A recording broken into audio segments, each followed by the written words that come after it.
I think we're live now. Brandon has never seen Fred the Beard. So I'm just going to let everybody know that instead of starting with the episode, I'm going to start with Fred the Beard. Yeah, that's what we're doing here today. He just yelled at us for not being professional, and this is how he's going to start the live stream. He hit the record button. We weren't ready for this. I would have had the music prepped, but no.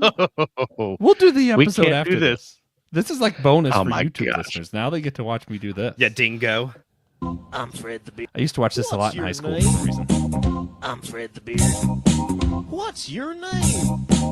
I'm Fred the Beard. What's your name? I'm Fred the Beard. Well, I ain't never seen a beard with a name like Fred. I'm Fred the Beard. Okay, so he just goes on doing stuff with Fred the Beard until... Well, I gotta shave now, Fred the Beard. Well, goodbye. I don't know why, but I just think that's the funniest thing maybe ever.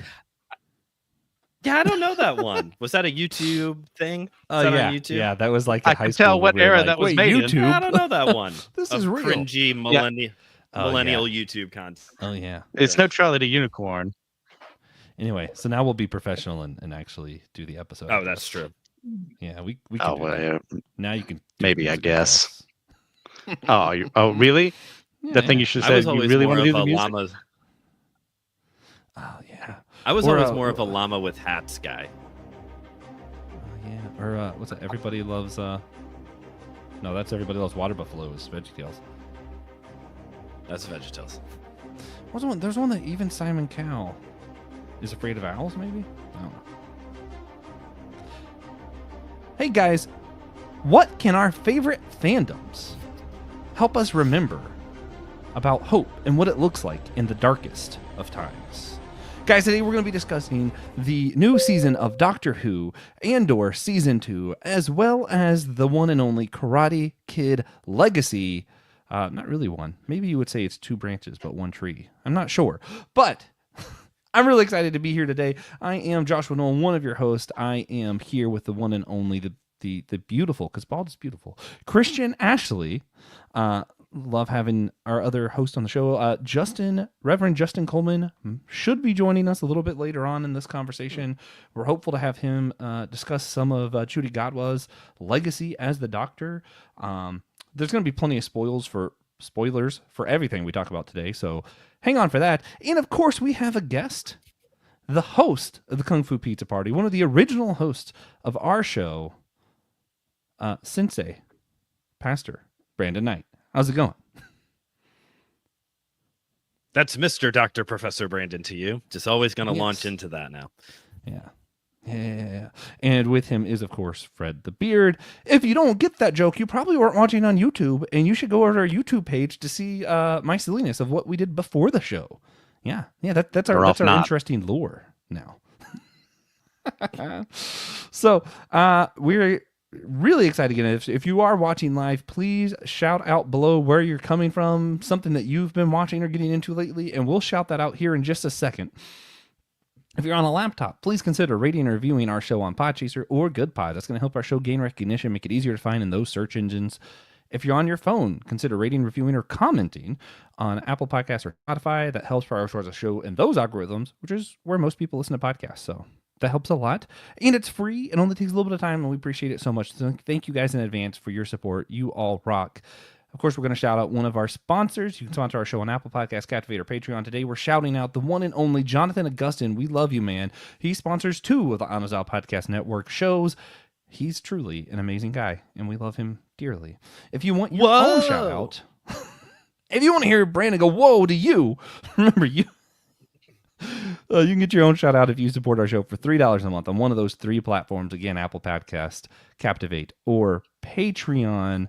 Do we have... Nope, we don't have any live comments to shout out yet. So we're going to jump right into our lightning round.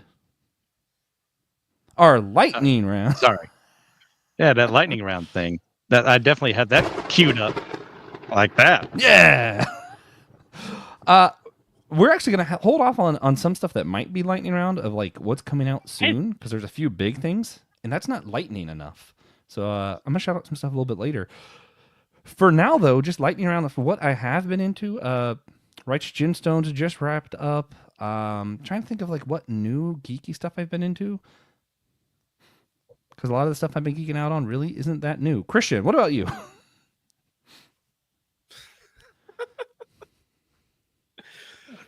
Nothing for the lightning round. Brandon. Sorry, I lost my internet. No, I lost my internet. Oh, I'm back. I swear. Internet. He is geeking out on internet. He doesn't have lightning speed. Yeah, sure. Let's go with that one. Yeah. The newest Mobile Suit Gundam series, Mobile Suit Gundam, G-Quax, that's how you're supposed to pronounce all those different U's, is out. Yeah, it's wild, wacky, but it's also, as is typical for Gundam, about how war is bad and war is hell. And I am really enjoying it. It's been a ton of fun so far. We're about 8 episodes in and about 4 more episodes. I really hope they're going to announce a season 2 because there's a lot that needs to be addressed, and I would really hate if they ended it within 4 episodes. So yeah, that's my first part of the lightning round. Yeah. I'm finally starting to remember some of mine. But Brandon, what about you, man? Okay, so these are not new shows, but they're new to me. So I recently started Blue Eye Samurai on Netflix, also the Jeffrey Dahmer tapes, because that's how diverse my watching is. And I'll go ahead and talk about this too. I recently went to it's called the Hall of Heroes Comic-Con. It's about an hour and a half away from me. Had a really good time. Kind of a small convention, so I don't know if it would necessarily be one I would go back to like casually. Maybe if they had some like big name people there, maybe again, because the tickets were pretty cheap at least, and I found some cool stuff. Got to meet Dean Cain, got to meet Jim Starlin, and picked up Venom the Lethal Protector issue 1. So nice. That was one I've been looking for a while. Nice. Was that lightning enough? Yeah, I have been getting into some of these what if books that Marvel's been putting out. And right now, there are plans for me and TJ to be reviewing one of the books of it's what if Mark Scepter had the Venom. So that's gonna be a fun one. So be looking for that on the show later. As far as other lightning stuff, trying to think of what I've been listening to. Mostly it's been comics for me. We finally the Dawn in the Dusk has finally picked back up after a really long hiatus from the wonderful G. W. Wilson. Your favorite writer, G. Willow Wilson. Yeah. Okay. I thought it was G. Willow Wilson. Like the letter's usually the middle name. That's weird. Anyway, G. Willow Wilson finally picking back up. Excited for that. We have Sonic and DC. Sonic X DC happening. Godzilla and versus Marvel is finally wrapping up. So a lot of fun stuff in comic land. If you like cheesy little crossovers like I do, it's been a lot of fun over there. I think that's about it for the lightning round for me until I get to some of the stuff we're going to talk about after. So, Christian, what about you? What's next? Yeah. Last thing I just have is Last of Us Season 2 wrapped up, and it was a bit of a whimper, shall we say, like the game that it's based on. So if you want to hear more about us talk about that, TJ, Kevin, and I will be recording fairly soon. So you will hear my thoughts. Kevin loves it. And Kevin is far more positive than I. And I think TJ is more positive than I. So we'll see. In fact, my positivity is going to be all over the place this episode. Yeah. Well, and the good news is right now our theme for the year on Systematic Geekology is polarization, and our captain series is finding the good. So we're always finding stuff, trying to find the good in the stuff that maybe we're like a little contentious feeling about.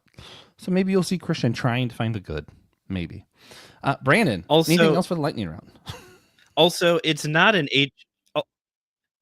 I did want to say, also, it's not an HBO show if the finale is disappointing, right? Like, that's just par for the course at this point. Oh, they have a legacy. It's started far really beyond that. Really bad finales. So, actually, I will say, Newsroom, though, I still love the finale. I think it did really well. That whole series was fantastic. Okay. But that's not new or lightning. Brandon, what about you? Anything else? Are we good to jump to the main thing? Anything else lightning-y? I think we're good to jump. If we're going to talk about Karate Kid Legends over there, then yeah, well, I'll just save that. All right. Lightning over. lightning over. Oh man, that's so great. Wouldn't the lightning be really nice if it showed up? Okay. Before we get to the main theory I told you guys What we are were you, talking about Shazam? Andor, Like, just Andor season 2, Karate Kid Legacy, and Doctor Who. There has been a lot of new stuff that's been being announced that we're looking forward to. So this being a What's News episode, always good to talk about some news. Of course, you guys know I'm not going to fail to mention we finally get images of Kingdom Hearts 4. Finally. Yes. That means nothing for those of us who sat through waiting for Kingdom Hearts 3. We know that it means nothing, but we're excited anyway. It means the thing we knew what they were doing, that they're working on the game, is continuing to happen. Listen, they're way further along Brad. than I thought. For some Question reason, I was from like, I the probably got at casual least fan. 5 years. Yes. Casual fan, speak. Question from the casual fan. Have you been waiting longer for the next Kingdom Hearts installment? Have you been waiting longer than people waiting for the next installment of Grand Theft Auto? Because I know there's always huge gaps for those as well. That's a wonderful question. Christian. Yeah, I never got into Grand Theft Auto. I wasn't allowed to growing up, so I couldn't have cared less. Yeah, I played one. It was one of those where like I was really excited to play it because I wasn't allowed to play it, and then I played it and was like, "Oh, this is what the excitement was about." Why? It just never clicked for me. They have been waiting my longer. first taste of alcohol ever. It's like, this is what I waited all this time to drink? Well, I could have drank this years ago and said it sucks. Yeah. So they've been waiting since 2013. So they've been waiting. They're going to have waited 13 years. We've just been waiting since 2016. But for context, that gap for Kingdom Hearts 3 to Kingdom Hearts 2 was longer than that. And There were also games released in between. yeah, which made it not as So- good. And we're cool with it Yeah. at this point. I am excited though because it does look like we're going to get some gameplay time as Mickey, and that's really cool. None of the pictures really seem to suggest what worlds we might see, but some of the one image of Sora does look like we're going to get some interesting new game mechanics. So I'm excited for that. But I don't think there's much else we can tell from the images other than it's probably further along than I thought it was, which is cool. Yeah. All right. The other big things for me, we've got images of what Chopper is going to look like in the live action One Piece. We have finally get a trailer for Peacemaker Season 2, which looks like it's going to be in August. There was something else. Ironheart's about to come out. I'm excited for that. I feel like I've been having a little drought in the geek stuff that I care about, and it's picking back up. So that's kind of exciting. Oh, and we got a teaser for The Mandalorian and Grogu, and we got a potential release date with it. Release month, I guess we should say. It said May 2026 on some of the advertising, which with Disney, I don't fully buy into, but it does mean probably next year. Yeah. But as far as those stuff that's coming up new, like the images of Chopper, I don't know if Christian has any opinions on that or any of the other stuff. I know Brandon likes some of the DC stuff, so maybe you have some thoughts with Peacemaker. I'm hyped for Peacemaker. I love season 1. As you can hear in the episode we did forever ago. Oh, gosh, that is forever ago, like 2 years ago. Then Chopper image. I mean, it's going to be CGI. They're going to have to do it. He looks fine. Yeah. I was afraid it was going to be one of those like the original Sonic that they tried to do. That we were all like, no, stop, bad. I was afraid it was going to be like that. So at least it looks passable. Like I think it looks pretty good. About how I would have imagined him looking in live action. Yeah. All right, Brandon, any thoughts for Peacemaker or anything else that's coming up?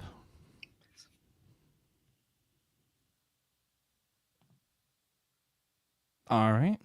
Then we'll go straight into I'm go trying to ahead. think of new. Sorry, I'm like buffering hard on my end. I have not seen anything for Peacemaker 2 yet, but I'm sure it's gonna be good. There better be a big dance number again at the beginning. I hope the choreography is different for the big dance number at the beginning of the episode. There is a there. I haven't seen it yet, but apparently there is some. I think it's stills out for the upcoming Spider-Man Noir series on Amazon Prime Video, starring Nicolas Cage. So I'm very much excited for that. And I'm trying to think. I'm trying to think. Future. I'm trying to think what else is coming out future-wise. Mortal Kombat 2, I think the trailer dropped for that. There's a really fun poster out as well for MK2 that has Carl Urban as Johnny Cage on it, advertising for one of his movies, because in the game, he's an actor, because he's based off of Jean-Claude Van Damme, who should be the guy playing the character, whatever. So yeah, I think that's a few things coming out on the horizon that I'm looking forward to. Yeah. Oh, I did forget to mention. Totally forgot. This week is when Predator: Killer of Killers is coming out, and definitely excited for that. Oh, what's that? Yes. Hey, what is that? Someone tell me. It's the newest film in the Predator series. Oh, a new film. So it's not like a series. Yeah, it's animated. It's an anthology film from different time periods with the Predator encountering different people across. Like they did with Prey. They're going to do is an entire movie over different segments. Yeah, that's okay. That's cool. Prey was cool. Sweet. Yeah, the other thing I was thinking about, I mentioned Ironheart, but I do want to say, since I finally watched Thunderbolts, and it was a huge disappointment for me. But he's in the wrong. No, listen, story-wise, it's just incongruent. It's pointless. There's no point. Like, it's a dumb movie with no consequences. But that aside, the fact that they did try to tell something meaningful there instead of just put out, hey, look, cool action, still has me a little bit more hopeful for Ironheart than I was before. So even though the film was a disappointment to me, I am positive on Ironheart, hoping that it's going to be better than I expected it, because I don't care for the comics, and anything with Iron Man, I'm like, oh, this is just going to be special effects. But seeing them put effort into trying to make a story has me hopeful. So that's where I'm at. Yeah. Because I choose hope. Speaking of hope, here's a show that we have no hope of me watching, Andor Season 2. Christian, tell us about it. I had no thoughts on Ironheart. Okay. So cool. Yeah. As revealed on an episode that should have been released earlier today, I don't much care for Ironheart. But yeah, I am hoping the show is good. As far as Andor is concerned, though, I really love this show. This is, I have said it earlier, this is a show I said, why does this exist? Why would I ever waste my time watching it? I want nothing to do with this. Disney is stupid. Well, guess what? Disney was good for the idea. Tony Gilroy comes in and he actually makes it good. He makes me care about a character that I was like, okay, that's fine in Rogue One, and gives background to the rebellion, how not everything is neat and clean, that sometimes you got to get a little dirty when you're fighting in the trenches to get things done, to fight against oppression, to fight against evil. And you got a perfect opportunity to say simple and clean, and you screwed up. Well, I would never equate Andor with Kingdom Hearts, unless that's the secret bonus level we get in Kingdom Hearts 4. Kingdom Hearts 4. And you would be so disappointed that they chose Andor instead of one of the movies, if that actually happened. Yeah, it would be like when they chose Tangled for Kingdom Hearts 3, and I was like, well, now I got to make myself like Tangled, and I still haven't done it. I still just don't care for Tangled. It's sad. I want to. So this season is our final season. Yeah. Building off of what happened before, we have Andor continue to work with the rebellion, working with Luthen, who, by the way, is one of the best new characters introduced in Star Wars. Bring some moral complexity in here that does an extremely good job. He steals a new TIE Avenger and ends up in some trouble with rebellious forces who are like in the rebellion, but they're not actually organized yet, and it's showing the problems of starting a group like this. While Mon Mothma is still being the public face of the peaceful resistance against the Empire while being a senator, while also worrying about her daughter and how she's going into things she's not too happy in. Then eventually Andor is able to escape from those confines, rescues Vix and his people from the Empire, goes back, and we go through all the machinations of Cyril and Deidre on the Imperial side of things and the Imperial Security Bureau as they're trying to get people to hate the planet of Gorman because there's a special thing that they need for the Death Star there that if they mine it, they can create the super weapon and the shielding and everything there. So they're doing all this propaganda to make people think that the Gormans are worthless, so that when they come in and kill them later on, which they do eventually in the show, they look like they're the good guys. But it has the opposite effect, like many things here. And you have a bunch of things where people like Luthen end up dying to protect the rebellion. What is his assistant slash daughter's name? Gosh, I want to say it starts with a K. I can't remember off the top of my head, but she has to kill him in order to protect the secret. There's really great stuff there with them. And then it all comes to a head where everything the Empire has planned has failed utterly. People are starting to rebel more often, and the Rebel Alliance has become stronger. And now they know what the Death Star is, and leading up perfectly into the events of Rogue One. I love what they did here. We've got some tight characterization, some wonderful plotting, wonderful world building. Like this, if you are a Star Wars fan and you don't like Andor, like someone allegedly on the show does, like I really question your ability to be a Star Wars fan. Yeah. Did Brandon have something to say about this, or are we good to move on to anything else? I'm with Josh. Season 1 was the most boring Star Wars thing I have ever watched, and I'm including episode 2 in that. The only thing I remember is that Andy Serkis showed up at one point, which was the best part. And so I'm going to watch it at some point, and hearing Christian eloquently walk us through it sounds like there could be some good stuff in there. But I dislike Andor more than what are some of the other ones. Book of Boba Fett. I know everybody did not like Book of Boba Fett, and it's not good. Awful. I would still rank that one above season 1 easily. of Andor. Bad Batch I would put above season 1 of Andor. Like, yeah. It's not cooking for I would me. still put For Andor. other people, okay, but it's not. It ain't working for me. The problem is, I can tell objectively there's so much good in it, and the story they tell is good. It's just so boring that it's like I would probably place it above Revenge of the Sith and Rise of Skywalker. Those are my two least favorites. But I'm still more likely to watch those than I am to watch Andor, because at least it's exciting, even if I think the story's dumb. You know? That's just me. I'm weird. So here's the thing. I don't think this is a waste of time. I don't think this was a bad idea from the get-go. When I initially heard that Cassian Andor was going to get his own show, I was like, cool, let's expand upon the Rogue One people a little bit. Yeah. Would I have preferred Donnie Yen's blind character? Of course I would rather have had that one.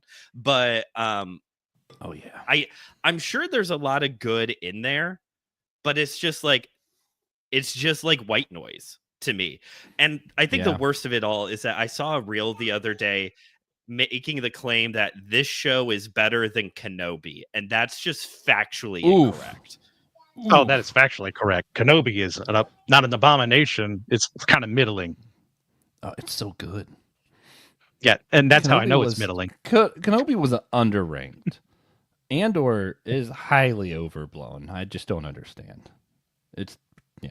But I appreciate why other people like it, and I understand why some people enjoy this series. Yes. Not for me, though. Do you have any takeaways or anything you want to say about the show before we move on? Like I said, I think this builds off of what came before really well. We get some solid characterization here on the Imperial side of things, showing like why do they believe what they believe? Like they're not just, cackling in the background bad guys who just want evil to spread in the world. No, they legitimately think that this is what's going to bring peace and security in the galaxy. Obviously, they're wrong, but this shows why they think the way to do, why they are wrong. And then doesn't just make them caricatures as opposed to a certain other series we'll be talking about later on, but actually makes them villains who believe in what they're doing. And yet, at the end of the day, I can still say, even though you characterize them well, they're in the wrong. And if I take them the wrong way, then I'm in the wrong. All right. Well, good final note. On to Karate Kid. Something I can understand what we're talking about. Unfortunately, I was planning to watch this yesterday, The Karate Kid Legends. I thought it was No. Legacy for some reason, but Yeah, you that's put that. my fault. Okay, let me correct that. Thanks, buddy. But yeah, I was planning on watching this yesterday. I had problems with my car's tire that I have to fix before I can make it to work, and I'm unsure how I'm going to do that. So you guys pray for me, and then if it happens somehow I get a tire, I'll make that my God moment on Whole Church. Still figuring that one out. But Brandon, were you able to watch the Karate Kid Legends this weekend? Oh yes, Friday night So was tell part us of the opening weekend box office. I am talking a lot about this show, or about this movie. So, Kung Fu Pizza Party will do a review of it. My buddy has a podcast called This Seat's Taken, which the episode just came out yesterday. You can hear some more thoughts about that and the first movie in that episode as well. It's good. It is a solid installment in the Karate Kid franchise. It's really easy how they make the Jackie Chan movie fit in. There's no it's not that complicated as a lot of us maybe thought it was going to be. It's not that complicated. I would say, even given Mr. Miyagi's amazing one-liners, this is probably the funniest. This is probably the funniest installment in the Karate Kid franchise. I was laughing a lot in it. And for those of you who enjoy Jackie Chan and maybe you saw his 2010 Karate Kid movie and you were like, that's not Jackie Chan. That's a very serious Jackie Chan. In this one, he is a little bit more of a standard Jackie Chan character. He's playing the same person. Nice. He's still Mr. Han, so that's part of the retconning that they're doing here. But overall, it is good. My biggest issue with the movie is that I don't want to give too much away because this is a fairly new film still. If you want all of the spoilers, listen to This Seat's Taken or my show. I'll give more details I'll listen to Kung Fu Pizza Party. I'll give more details. Yeah. The movie centers around a plot that takes up basically the first 2/3 of the movie that has nothing to do entirely with the main plot. So the B plot is the central focus of the first 2/3 of the movie. And then you get to the final third where the new Karate Kid, Li Fong, is going into training mode to compete at the big tournament. And the movie then goes away from linear focus to more set pieces. It's almost like the final third is one big montage.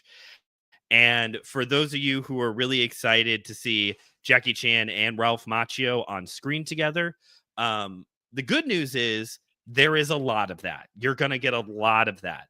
The bad news is Ralph Macchio is barely in this movie. He is the going to show up later on final third character. But once he is in the movie, he's in it for he has a lot of screen time once he does finally show up in the movie. But trying to think.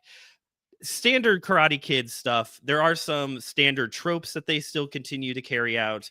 There are some, like in Karate Kid 2010, there's some that they modify. Maybe one example of that, just to kind of tease it out for some people, is that for the first time in this franchise, the mom is not on board with anything going on. Usually the mom is either written off really quickly or just accepts what's going on and is totally fine with it. The mom has very good reasons to not be happy with anything that's going on in this movie.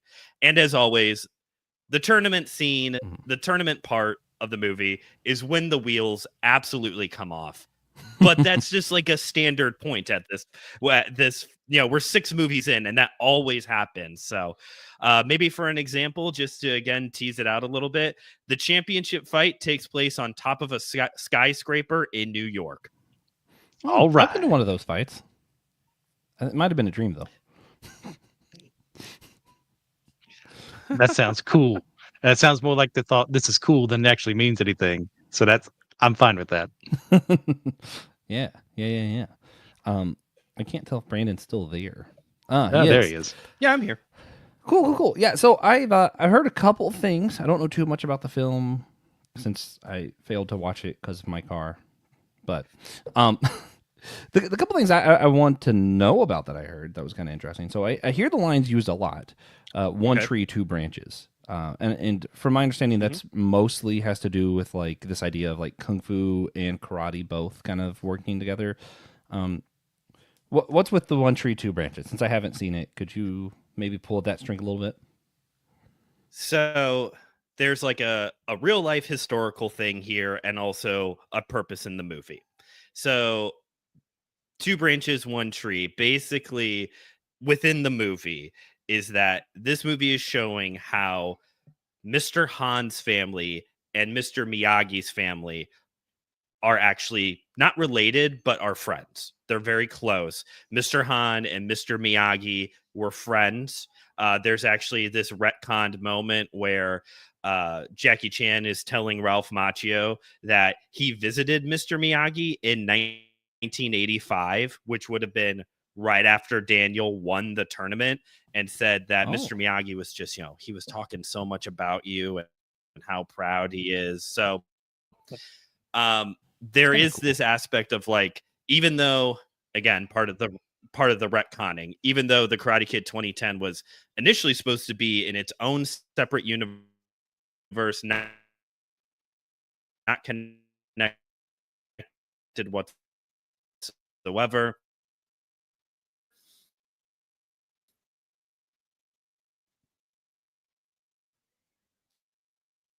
They are bringing these two together.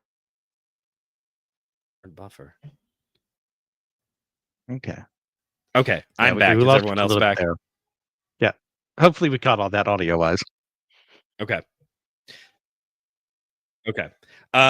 Historically, though, and this also does play into the movie, but real life historically, I'm not necessarily an expert on martial arts history, but generally speaking, Kung Fu migrated from China to Japan.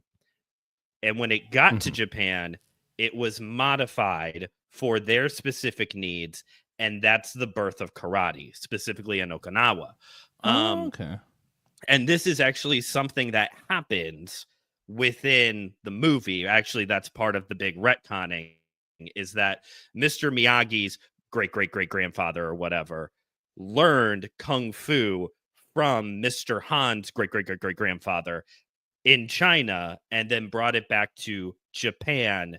And from there created what we know as Miyagi-Do karate. So yeah, but this is also like a historical thing. Josh, you would probably be a big fan of. That's There's a actually really YouTube interesting. channel called The Art of One Dojo, which is it's called The Art of One Dojo, and it's basically the whole church podcast, but for martial artists of like Fantastic. trying to show how the common history that a lot of martial arts actually share and how a lot of our systems of fighting are because people migrated, people moved and changed things over time. So yeah, this is a big part of martial art history. Martial art history is a little hard to like get into only because there's so much like history mixed with folklore and legend that sometimes sussing out the two is a little difficult. But broadly speaking, this is how Kung Fu moved to karate. Oh, sweet. That's really interesting. I one of the things that made me think of actually has oh wait, do a shout out real quick. Dr. Mad Studio says, hello Hammerheads, greetings from Britain. Glad to have you with us, man. Glad to have you with us. But one of the things that made me think of, so it has nothing to do with the point or the history or what's happening in the film at all, but one of my favorite parts of the Bible, I'm going to be annoying and shoehorn the Bible in, but just because I don't know, I think there is something to this that's interesting when I think of the film. So Zechariah, I think it's chapter 3, might be it's chapter 4. I'm bad at chapters. They're not real. But anyway, the vision that this prophet has is of two olive branches that are pouring oil into these lampstands, that are pouring oil into the candles that are eventually cause the lights to be burned for Israel, right? And what the angel tells the prophet, the point of this prophecy is that, hey, you have the high priest and you have this king of Israel. You need to be grateful for both in their leadership, and this leadership kind of trickles down. And then that same image comes up again in Revelation with those same lampstand and olive branches. So what we're kind of see throughout the Bible is this importance of understanding leadership and discipleship and letting things pour into you and then pouring back out. So that's one thing that was interesting to me. So I hear the two branches, one tree, and my little Bible nerd brain went to that. And then I'm like, even though it's not what's in the film directly, we do see Mr. Han, Mr. Miyagi, and how both of their ways of teaching is pouring into, now we have second generation teachers, third generation teachers that is going down the line there. And I think that imagery is really interesting. So even though they're not making that biblical point, I saw it and I was like, oh, that's actually really interesting. How, I don't know, what do you do with that as a martial artist, Brandon? Because you know more about the martial arts world. You probably also know more about the Bible, but I knew that, so I wanted to say it so I could feel smart for a minute.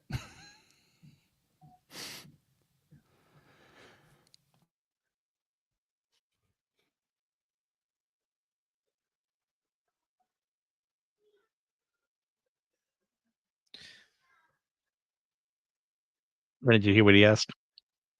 Or was it frozen for you? I did not hear what he asked. Oh, it was froze okay. a little bit. What was the question? Yeah, Christian, reword that for me. Okay. Goodness gracious.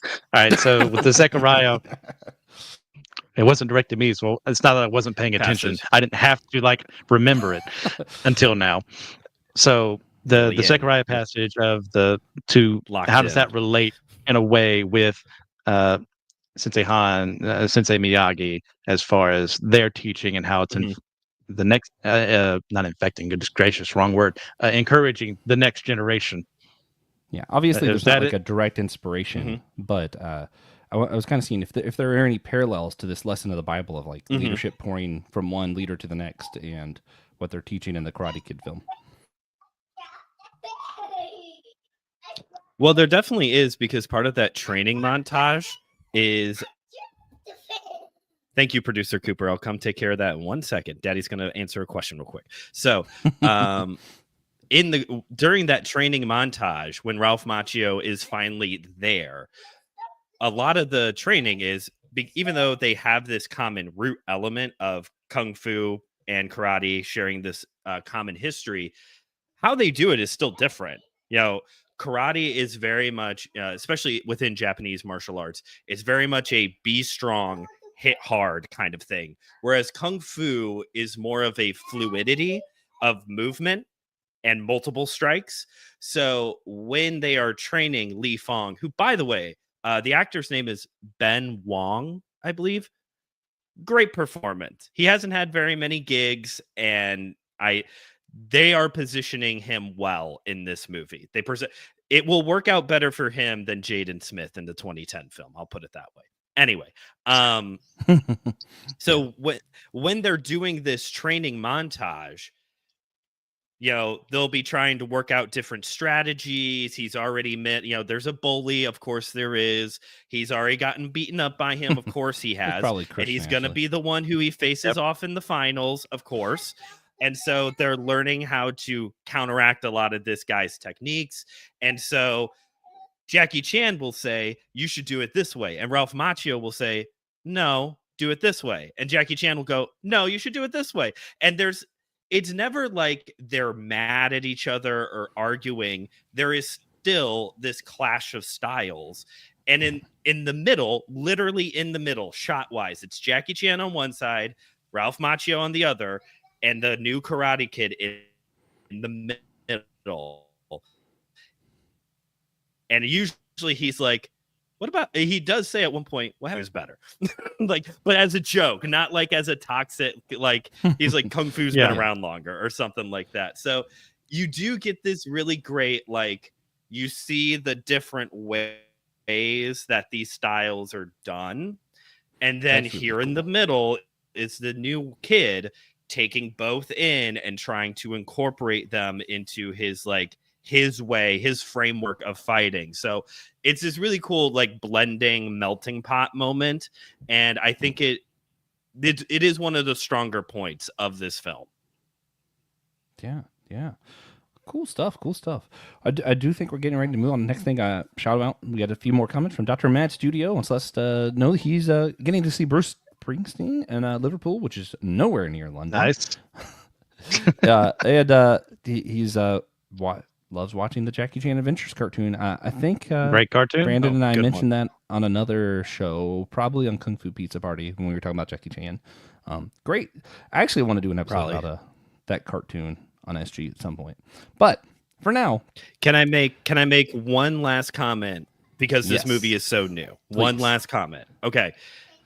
One last comment for those of you who are on the fence about this. One, you do not have to watch Cobra Kai to go into it. You're probably going to have to watch the Jackie Chan movie just so you're a little bit more familiar with it, but you don't have to watch Cobra Kai going into it. And number two, this movie currently has a 59% on Rotten Tomatoes.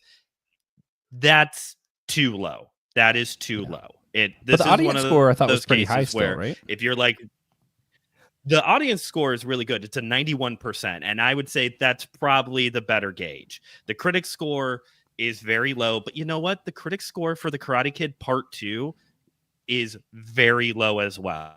It might actually be like a 59, 60%. And that movie is amazing. So Yes. pay more attention to the audience score of 91 than the critic 59. So that's it. Yeah. We are doing this summer. We're doing a drive-in series of rotten films, and behind the scenes, we struggled to figure out what counts as a rotten film. We were like 30%. And there's like, wait, is that critic score or audience score? And we're like, yeah, well, sometimes either one get it very wrong. You know, like sometimes the audience score is really low, and you watch it and you're like, okay, the audience just didn't know, like weren't expecting the movie that they got, and then sometimes you're like. Yeah, like critics just don't like Godzilla. Like that's just a thing. Like they don't want big monsters. screw hitting them. things. Yeah. And that's what most of us want. Absolutely. Big monsters hitting. Roger things. Ebert hated horror films. Like, it's up to personal taste at times. Yeah. So for our drive-in series, we had to do like a vote on like what counts. So we're putting everything in, like we have a little group chat. We're like, it's got to be below 30% on one of those two, and the other one can't be too high. Otherwise, we just know that one side got it wrong, and it's not really a bad film. And we only want to talk about bad films this summer. So no Karate Kids will be making. Are you going to do The Room? I hope so. Are you going to do The Room? I do hope so. I think someone should pick That is that not one. on my list, but I wouldn't be surprised if someone picked it. If no one does, we might go back and do it just for the hell of it. But we'll see. For now, though, we're gonna jump into some Doctor Who. Not a rotten film. I will say it is a series that has recently a lot of ups and downs. Where we're there's some stuff that I love that I'm really hype about, and there's some stuff that I'm like, I'm not sure about that decision. Are we really sure about that one? But. I want to say... How dare they dislike Muppet Treasure Island? You're absolutely right, Dr. Matt Studio. 10 out of 10 film. Yeah, TJ says it's the best or second best Treasure Island film other than Treasure Planet, I think. But anyway, I love this Doctor. Ncuti Gatwa. We told you guys we're going to have spoilers here. This was his last season, it turns out, which is... I feel like it's a crime. We should have had him longer. The seasons should have been longer. A lot of characters should have been around longer. My biggest complaint really is like we just didn't have enough time to flesh out a lot of the stuff I wanted fleshed out. And some characters feel wasted because of that. But my biggest hype on this is going to be hope. I'm going back to hope. You know, a lot of the point of Andor was hope. A lot of this... You know, we saw where Jodie Whittaker's doctor left. We saw David Tennant being David Tennant and the doctor being sad because the doctor has to be sad about things. And then he got that moment in one of the specials where David Tennant went off to heal. And this is the doctor after he healed. And what I've loved about Ncuti Gatwa in the 2 seasons, we have a few moments that I'm like, are we sure? Is that this was like hope. This was a beacon of light, which is also why I'm like, why why is he leaving, man? Like this betrayal of the Doctor has been so much more fun, so much more inspiring than what we've had in so long that I'm like, this is a shame. Not to say anything about who's going to be the Doctor next. It's just I wanted more time with him. I really did. He's leaving because they're going to be over a year before they start recording again, and an actor can't wait that long to get paid. So rather than be mistreated financially, he decided to go and get work. Yeah, that's fair. I still blame the studio for that, but it is fair. the studio's fault. I am sad that he's leaving. That is a thing. I'm still excited for what we have next. I've been hyped. We've gotten a lot of good stories. Russell T Davies is still the king. He still has a lot of stuff where I'm like, man, I didn't see that coming. A lot of stories that I'm like, wow, that's phenomenal. The Barber episode in this season, one of the best episodes of Doctor Who, even though I do have a little bit of a, why did that happen at the end? But, a lot of the episodes have been happening. I'm like, these are awesome. And as always, you have a few of those episodes that you're like, why'd you do this? And then you remember, oh, wait, this is still a kid show. Of course, there's a babies on the ship episode. That was last season, but still. Yeah. Yeah, so we had a lot of ups and downs. As this season as a whole, what's going on is he meets new character. Is it Belinda? Why am I struggling here? Yeah, I got you. Belinda, right? I can summarize. Christian wanted to do the summary. I forgot. Go ahead. Yes. Give it to us. All right. So we start In the off with most a positive Christmas way. special. Yeah, you will get what I give you. We start with a Christmas special. The Doctor has left Ruby behind, and he ends up at this time hotel that goes all across history. It's a really cool idea. He meets this woman named Anita, ends up becoming friends with her, gets her a job there, and a woman he meets also at the hotel ends up becoming a star at Bethlehem. It's kind of interesting. It's its own thing. The actual start of the season, we get the robot revolution, where there is a nurse named Belinda Chandra who years ago had a boyfriend, and because Russell T Davies likes, any bit of what's what I'm looking for, subtlety, has a line where he says, you're pretty good at maths or whatever, even though you're a girl. It's like, oh, well, I know this character I'm not supposed to like from the very beginning. Thank you, buddy. So it turns out he bought her a star. And you know what? That is taken This is away. already not a time summary. Shenanigans. Yeah, I got you. You're not even at the actual Summary. season. You should be done with the summary by now. This is just, no. I don't do your way. So, yeah. So turns out, because of that, him buying the star for her, she is actually the ruler of this planet. They go there. They call it the planet of the incels, even though there's only one incel there. And the Doctor has a moment where he cheers when he dies, even though the Doctor's not supposed to like killing and death. So they agree to come back together, but they find out that they can't get back to 2025 because of shenanigans. So they try to figure it out. They go to Miami. They end up at a theater. There's one of the new gods of the pantheon there, Lux, in a very good episode. So there's your positivity. And turns out they can just make him a good guy. And he gets to be part of the universe. And there's that. As they're trying to figure out how can they get back to her time. Then they go to the next episode, The Well, where 500,000 years in the future, we see the return of the Midnight Entity, even though it doesn't really act like the Midnight Entity. But, maybe it evolved or something. We can hand wave it away. And they have shenanigans there where they learn that Earth isn't real anymore. Oh, sorry, not real. No one remembers what Earth is. Then we go to Lucky Day, where we have a little 8-year-old kid, Conrad Clark, finds the Doctor. He gives him, say, a 50-pence coin or whatever. It says it's going to be a lucky day. Go to the future. Conrad has been abused by his mother and is dealing with all that mess. And he ends up seeing, in the previous season, Doctor and Ruby Sunday fighting a creature called the Shriek. He gets attacked by it. Timers to summaries. Absolutely not. You did, and I refuse to do so because things need to be said. So in the process of all that, she ends up in a relationship with Conrad and goes on his podcast. And what do you do when you're on a podcast? You never research what they're about or anything like that, because that would be To what be a smart fair, I person usually does. don't. To be fair. Okay, yeah. Well, my statement remains the same. And instead of learning that he's a conspiracy theorist who doesn't like UNIT because they refuse his application, she falls in love with him, and he turns out to be a bad guy because all straight white men in this show, in this season, are bad. And I think that's not an exaggeration. Yes, we are. Yeah. So it gets to the point where Conrad is attacked by Kate through the creature. Yeah, it's its own thing. And the doctor visits him in prison. And instead of like empathizing with him, saying, yeah, I don't agree with what you did, he says, you're nothing. You're always going to be nothing. And that leaves him open to Mrs. Flood, who comes in and makes him part of her pawn. One of her pawns. Then they go to Lagos in Nigeria in a fun episode where the doctor goes there to go to the specific barbershop so they can tell stories to each other. It's a rich story about, how we communicate to people, about storytelling and meeting each other and figuring out where we come from. And then it gets a little loopy around the way where it turns out this guy is actually the guy who makes stories for the gods. And because of that has gained some power. And he wants to destroy the gods because they took credit for his stories. And it's his own thing with the barber betraying the doctor. And at the end of the episode, they're fine together, even though they should have had more. What the season suffers from is not enough episodes, not enough time in the episode. So they end up being friends again. That's correct. Then we have the Interstellar Song Contest, where the Doctor and Belinda are once again trying to find a way back to their world. And they find that Eurovision has gone. Even though Earth is gone, they've still got it in the stars. And unfortunately, there's a terrorist attack by this group of aliens called the Hellions, a very, very subtle name, where turns out that they were oppressed by this corporation, and they want to get back by killing all these people who had nothing to do with them being hurt. Interesting. So in the process, the doctor thinks that Belinda has died. Actually, she hasn't. He has barely saved everyone, and he goes a little angry. But then he's able to save the day. She's able to help him out.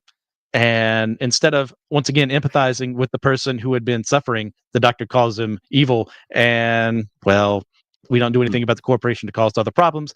But in process, we learn that Mrs. Flood was there, and she died for a bit, causing her to bi-generate into Mrs. Flood and the Ronnie, who is going to be our ultimate villain, allegedly, for this season. Even though it looked pretty cool at that time. It was pretty cool. Yeah. Next up, Wishworld, we have the moment where it turns out that the most evil thing in the world that can happen is that you can end up in a world where heterosexual marriage is the norm. And that is the not doctor the point. and Belinda. To be fair, Christian's very wrong about that. Russell T. Davies would say differently. And then they are now the proud parents of Poppy, who you will remember from Space Babies. And suddenly their daughter somehow. And it's all over the place. And we find out that the Ronnie did this intentionally. And in a masterful stroke of genius, this is really good. I do like this. The idea is that the world has been changed through this baby called, goodness gracious, Desiderium or something like that, who was the seventh son of a seventh son, becoming one of the new gods. So this become a part of this process. And Ronnie is using him via Conrad as well as an outlet to create the perfect world in their image, which they know is not the perfect world. The Ronnie is just using that for her own ends, causing the doctor to realize it's imperfect. And that was the point. They were supposed to notice it was imperfect. And the doubt is actually fueling their creation here to get to the realm where Omega, the founder of the Time Lords, is, even though that's been retconned. Okay, and we don't really get too much on that. Just okay. Yeah, sure. No. Like, it's actually explained differently than you explained it. Yeah, it's explained correctly. Now, and turns out that the Earth is about to die. The doctor falls down. How is he saved? By Anita in the Time Hotel, and something I didn't see coming, and I was very grateful to see her come back. That was also really cool. Yes. Turns out that, once again, they're looking for Omega to try and figure out maybe he can revitalize the Time Lords, because now, as a result of what the Master did in 13's time, they're all sterile.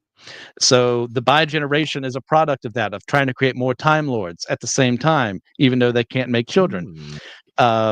So in the process of all this, they fight against it. Ruby ends up talking to Conrad, trying to get him to calm down. He's able to empathize with him, which is surprisingly effective considering everything else in this season.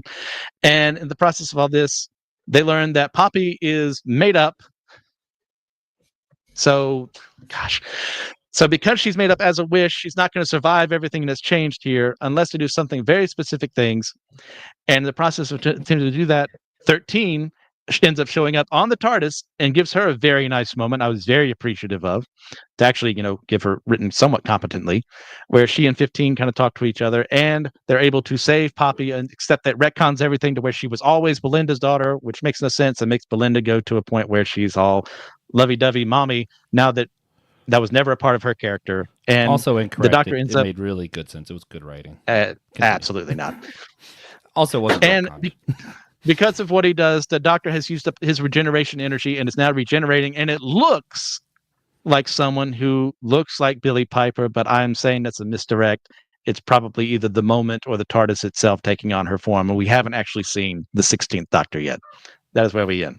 That Thank you would for be coming my interesting. TED talk. Yeah. So, like Christian said, we're not going to have enough time to talk about each individual episode. So I'm glad you did a very general explanation of what the season was about instead. We are I need over to know. time, so just know most of what Christian said was wrong, and I hope you guys have a great day. No, but really, a lot of what he said was wrong. I do hope everybody does take the time to watch the season. But a lot of the episodes were really good. I have two Brandon quick wants to say comments on all of that. Okay. I haven't seen any of this new Doctors, this current Doctor, but I am disappointed to hear that he's already passing along, because it sounds like he himself has been doing a really good job. The fact, I know this was like an hour ago, but the fact that they bought this person a star is so 90s. I know it probably wasn't that, like in the 90s. Oh, it happened when in the you could 90s. buy someone a star, but it sounds very 90s. And then Christian, oh, perfect. And then Christian, just for clarity's sake, did you enjoy this season? 6 out of 10. So yes, I'd probably give it more I like have- a 9 or an 8 out of 10. It was. I really have good. many complaints. I think Davies has gotten to the point where he's gone very George Lucas, very Dan Slott, where he doesn't have enough people saying, no, don't do that. You think it's a good idea, but you need someone to tell you no. And he doesn't listen to people. Yeah, which Christian's also wrong about that, Gotcha. for the record. Okay. So, Okay. no, Gotcha. one of the things that he got wrong, I did want to Thank you. clarify for everybody too, because this is more of like a factual part of the show. The world was not fueled. Wishworld was not fueled by people's disbelief. It was fueled by them not the believing world. what it was. Her That's not what I mission to said. get to the underworld required a disbelief because it would fragment. It actually did the opposite of fueling Wishworld. Yeah, I thought you just misspoke. Right. That's why I was like, I know you know that that's wrong. I swear that's not what I said, but sure. Maybe I misheard you. It was a very long summary. Almost as Well, long as it one of should the have been. episodes. They were very short episodes for some reason. Overall, it is, as Dr. Mad Studio mentioned, a lot of people have stopped watching the show in the last 10 years. I think you should start watching it again now that Russell T Davies is back. It is good again. We have complaints, but it is far better than it was, for me, far better than any of Matt Smith's years, far better than all of Jodie Whittaker's turn. Like I do enjoy this a lot more compared to Flux. Dear God, this is amazing. Like this is so good compared to that. This Doctor is incredible. There are some issues with the story. I certainly agree that we needed more time per episode and a lot more episodes to flesh out these things. They wasted one of the actresses for the Ronnie just outright. They wasted Omega. Absolutely. I'm like, these characters should have had a whole episode each, but they were like, we're only going to do a 9-episode season. And I'm like, but Omega needs at least a full episode. Like, the legacy behind that character is insane. You had such a good actor for the Ronnie, and you're like, yeah, we'll give her an episode and a half. And I'm like, what? No. Yeah. This should have been I like the have to Master say, all over again. in my summary, I guess I was just that angry, is that the Ronnie dies for good, being killed by Omega, who isn't. It's kind of There is debated still whether the or not Ronnie that's out there. him. It's just No, her by generated I'll get version. There. Yeah. Whether or not that's actually Omega, or like, since this, one of the themes of these past 2 seasons has been like the creations that we make based off of minds. So this may be the mythologized Tulpa-ish of Omega, and not the actual Omega that killed her, because it looks like generic evil, bony, bad guy. So there's no like real character to Omega, and he is taken off screen after a bit. It's very disappointing. The other thing I kind of disagree with Christian about, the thing about it being like a retcon for the whole season because, she had a kid this whole time. It just didn't feel like a full-on retcon, because they do go back and show you all these different lines she said throughout the series, and then added something about the kid, and you realized, wait a minute. Yeah, I did feel like something was off this whole time about her wanting to get back to this really specific date at a specific time, and having that extra little bit of line that the Doctor forgot because he shifted out of the correct reality made a lot of sense, where you were like, oh, he wasn't in actual reality. We were seeing it through the Doctor's eyes. And that's why this character kept being obsessed with this date. And we were all like, and it was explained very well through good writing at the end. And you're Absolutely like, wow, Russell T. Really well done. No, because part, what actually we just disagree happened about. is that there was the original reality, and through all the time travel shenanigans, that shifted to where Poppy always existed there, but had never existed in the original timeline. No. I think you're off there. But that's okay. That's just what geeks do. We disagree about some weird lore in the show and whether or not this was reality or that was reality or what time was which. And Doctor Who is all timey-wimey and now reality-wallity for some reason. But that's just how it is. And if anyone's wondering, like, why I complain and why I interrupted Joshua there, sorry, it's because I love the show and I want better for it. So when something does disappoint me, it's like, no, be better. I want you to do better because I love you. I want to see you. I don't want to see you fail. I don't want to see. I'm not one of those people. Doctor Who's just gone woke and it's the end of the world. And my feelings are being taken away. It's like, no, I want you to do better. So even though yes, this is a 6 out of 10, that doesn't mean I hate this season. I just despise parts of it that could have been done so much better. Yeah, I would give it an 8.5 out of 10. Really well done. The things that do bother me. When, Christian's mentioned a lot of them already. I don't want to harp on that because I really do feel like people need to give the current Doctor Who a chance. A lot of people just aren't. And this is where I'm of two minds. They do this thing, and I've complained to Christian about this before, where every character is diverse or is a different, ethnicity, race, whatever. There's a pregnant man. So much so that it dilutes the point of why diversity is important. Like when everyone's diverse, nothing actually feels diverse. And I feel like we could have got more cool stories about the Doctor's experience in a black man's body if they wouldn't have done that, if they wouldn't have just made everybody different, So that's one thing I was a little disappointed by. There are a few other things here and there, but overall, I'm really hype on it. The one thing I wanted to pin down that I think is important for us to discuss, this character Conrad that you mentioned, it's basically, what if a MAGA guy lived in England and perpetuated fake news and all that stuff that they do, right? And what I loved that the show did is they have MAGA guy, who you're clearly supposed to hate because he's a straight white male, right? And they show when he created Wish World and this fake reality where, everyone's living these little suburban lives. And I think that's what he's saying is terrible, not the straight, having a regular nuclear family, living a suburban life where you're not really doing anything with your life. I think that's what was supposed to be terrifying, and especially for the Doctor. We all looked at that and was sad about that, I think. Anyway, what was interesting is it's revealed that even still, he wanted everyone to have something good. What he thought of as good wasn't necessarily what I would think of as good or you thought of as good, but he envisioned everyone with a good life. In Wish World, he wasn't just creating torment for everyone. MAGA guy still wanted good for people. His vision was off. Then, when Ruby, who was betrayed by this man and all this terrible stuff happened to her, had the chance to get his revenge, and we could have really had that moment of we're punching the MAGA guy and showing everyone why he's the bad guy, instead said, I wish him to be happy. And we see a reality where he is happy and there is good in him, and we can wish well for others, even when we disagree on such a fundamental level on what a wish world would look like and what is good.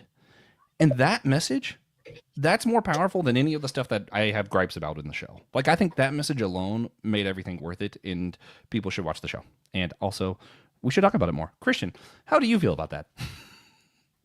I think I would feel better about that. I agree with the message. I would feel it was. We're only talking about the message. Good. You already complained about the show. And I'd feel good if he wasn't a caricature. And they made him a caricature rather than a person. No, see, that makes there was it better. no depth. It is that person that we all think of as bad. And without it being a caricature, you wouldn't have had that the same way. Now, you can start off with caricature, really goodness gracious, those traits. Yeah, word. And then move on to actually give him a little more depth. But he tries So it. a few more he was episodes abused to by build his to mom. it. Yeah, I would have liked Okay. that. Instead, they did what people do is like, all I have to do to make you hate a character is I just make him a Nazi or I just make him a communist. And then at the end of the day, I don't have to care about that character anymore because now I just have to hate them. And if they had built him up more, sure, I'd agree 100% with you because I love the message. Don't you It's a still good agree with the message. message? Yeah, that's all I wanted to talk about. Yeah, but Stop it's hindered. But the It's message finding is the hindered good, by its not delivery. finding the bad and even the good parts. You've got to take the totality of it all. No, we're just finding Yes. the good right now. We're focusing on that No, good no. part right now. Just I focus on find the the good. totality, and the good part would have been much better had it been If you delivered want to better. be better than Christian, you can find the good here. There is good. There is a really strong message there of finding what is good about others and finding a way to wish well for others and to love others, even when you disagree on a fundamental level on what is good, which many Christians do these days. We don't even agree what is good within our own tradition, it seems. And even our own fandoms, we disagree on what is good, right? And Christian is wishing for a better Doctor Who world, right? And I'm probably wishing for a different Doctor Who than Christian, but we can come together, wish well for each other, and hope to have more stories, and hope that the show continues to be great in the future, maybe even better than this series, and stuff that we had gripes with will stop being there. And you just wish for a better world, have hope, even in the darkest of times when MAGA's ruling the world, maybe. And realizing that even when MAGA rules the world, a lot of the times it's not because they hate everybody. It's actually because this is genuinely what they think is good. They might be wrong, but we have to address them as people who are genuinely human, who are trying to do what they think is good, even if they're wrong. Brandon, any thoughts on wishing well for others, or how we see those who maybe view good as something different than we do, and how we should treat these other people? Well, Christian brought up how, in simple terms, if you need to make a bad guy, you make him a Nazi. In pro wrestling, if you need to make a bad guy, just have them trash the local sports team. There's just sometimes you just have to take sometimes there are just easy roads, and it does really sound like the biggest thing for the season, or one of them at least, as somebody who is just kind of being fly on the wall here, is that not enough episodes. Are the episodes shorter too? Yeah, because they used to be like 45 minutes an hour. Yeah, it's like 40-ish minutes. They so should they're be a an little hour shorter. at least. Especially if you're only going to do 9 episodes. Okay. Yeah. Only 9? Holy cow! Yeah, that's only if you include the Christmas special. Goodness. So 8 really. Look, I'm not the most up-to-date person on Doctor Who. I was the Eccleston, David Tennant, Matt Smith group, so I'm used to that, like longer seasons kind of thing. And you could tell if you were watching this on YouTube, you could tell that I am of that era, because when Christian Ashley said Billy Piper, I popped up immediately. Like if you watch this on YouTube, when he says Billy Piper, I'm like, wait, she's back. And sorry, my camera's off. My son is like right over here over my shoulder right now, so trying to protect his identity a little bit. But yeah, it sounds like, all things aside on the writing aspect, it is hard for me as that old school. It's not even the old school, as the 2010 audience, to hear some takedowns on Russell T Davies, because he was obviously better than Stephen Moffat. Just Christian. But I haven't seen the season for myself, but it does sound like at a core, it just needs more episodes, and it needs more episodes and longer as well. Yeah. Yes. One thing I do find interesting, though, and we don't try to pick things to match usually on What's News, but it is interesting. Andor season 2, it ends with this whole message about hope, right? Doctor Who, we're the whole thing with Chudigawa's Doctor is hope, and then even finding good in other people in the darkest of times. We know that there is still good, even in the MAGA guy, who for some reason is England. And one thing that the Karate Kid film, it sounds like, had to do with this idea of like we're looking to the future for a better future. And I don't know. I feel like we can learn from what is good and find a way to move forward. And I think that's what I like that some of our films and shows are showing us, because a lot of people do feel dark right now, and it's easy to capitalize on hate. I know a lot of podcasts are doing really well because they're talking about how terrible the Trump administration is, and people saying the same thing, that, hey, that's bad over and over, is what gets clicks. And to see shows and movies that are actually trying to say, hey, wait, there's a better way forward, I don't know, for me is really encouraging. Yeah. The Karate Kid movies, I'll weigh in on. Go ahead, Brandon. Do you want me to? Okay. I'll weigh in here, since I'm not an expert on the Karate Kid, on the Doctor Who stuff, but I could talk about the Karate Kid thing. The Karate Kid movies are just collectively a story about how fear is crippling and anger is destructive. And you do get a little bit more, you do get that here with the newest one as well. And I feel like although that's not explicitly about like hope for a better tomorrow kind of thing, like those are definitely things that like right now I think a lot of people feel the opposite. They are being crippled by fear. They are seeing the destructiveness of anger. But like this movie does show that you can overcome those things. Yeah. No, I love it. I love it. Christian, any final notes? I agree with the premise. Positive notes only. Yeah, no, that's part of it. If they had Alright, done we're that moving with on then. every character, because he doesn't do it to Conrad, he doesn't do it to Belinda's boyfriend, he doesn't do it to the Ronnie or Omega. He is very does do dismissive it to them. Conrad. No, he doesn't do Okay. it. He calls him a nobody, and he's always going to be a nobody. If he had not done that, I'd feel like that was actually the message that was throughout the whole season. But it's hindered by those things. Even though I agree with the ultimate message, it's just delivered poorly. It'd be like, "Hey, man, I'm praying for you. I love you, and the guy I'm praying for needs food, and I can give him the food, and I don't give him any food.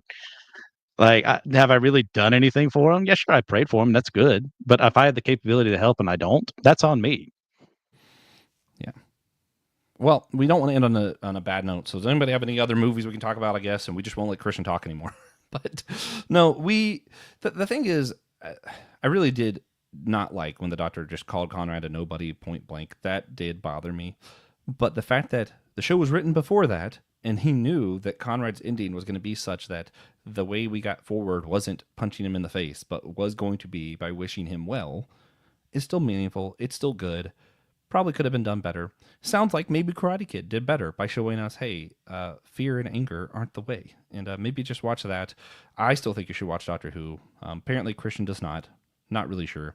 But we're going to go ahead and wrap this one up because can't afford Christian to keep going on rants on how things he doesn't like. Christian is an angry, upset old man. But with that, if you had to recommend one of the three things, any of the things we mentioned today, even from the lightning round, just one IP for people to check out, what are you going to be recommending? Mine is super duper easy.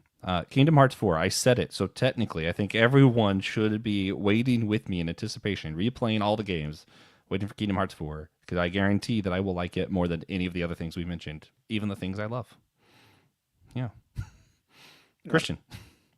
Andor. If you want something that's actually very well done and how it delivers its message on hope and its message on how people are more than just caricatures, you go to Andor, and it does Or it if you want a extremely good well. nap. Or if you want a good nap. Andor's great for that. Brandon. You got to pick any of the things we talked about to recommend just one of them. What's your top recommendation of everything mentioned today? You're muted, by the way.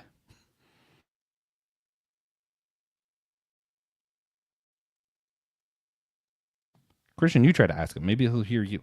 Yeah, Brendan, you're muted. Nope. We're going to assume Let's try Brandon this. said Karate Kid, and we'll go ahead and wrap this one Okay. up. Okay. Guys, thank you guys so much for your time watching, listening, whatever. You guys rock. If you're on a laptop, please consider rating and reviewing our show on Podchaser or on Good Pods. It's going to help our show gain recognition, make it easier to find in other search engines like, Google. People use that, I'm told. If you're on your phone, consider rating, reviewing, or commenting on our show on Apple Podcasts or Spotify. It helps prioritize our show in those algorithms, which are where most people listen to podcasts. It doesn't take very long, and it's free, so that helps the show a lot, and we really appreciate your 2 minutes that you took to do that. It's really helpful. And of course, we got to shout out our sponsors from Apple Podcasts, Captivate, Patreon. Today, we're shouting out the one and only Jonathan Augustin. Again, you're amazing, dude. We love you. You rock. And remember, everyone else, if you want your own shout out, you want to be like Jonathan Augustin, you too can support our show for $3 a month on one of those three platforms: Apple Podcasts, Captivate, or Patreon. And of course, remember, we are all a chosen people, a geekdom of priest.